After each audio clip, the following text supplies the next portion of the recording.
Welcome to Sweet Life Beat Life. We hope this video helps. Hello everyone.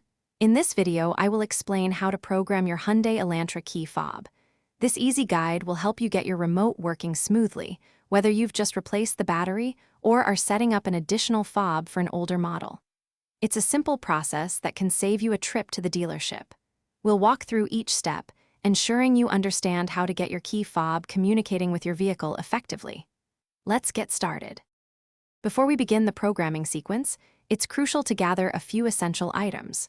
First, make sure your Hyundai Elantra is close by and unlocked. You'll also need all the key fobs you intend to program or reprogram, including any existing ones. Double-check that each fob has a fresh, fully charged battery. Finally, it's always a good idea to have your vehicle's owner's manual handy for any specific details unique to your model. Now for the simple programming process. First, get into your Hyundai Elantra and close all the doors completely.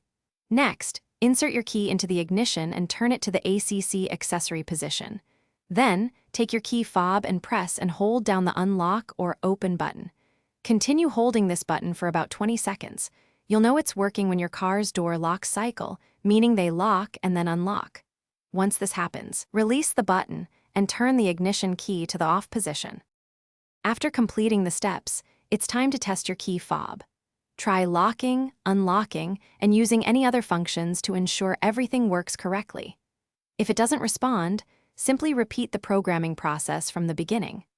Please note that for brand new key fobs or certain newer Hyundai models, especially those with push-button start, professional programming by a dealership or locksmith might be necessary. This guide is primarily for self-programming existing fobs or for older, compatible vehicles.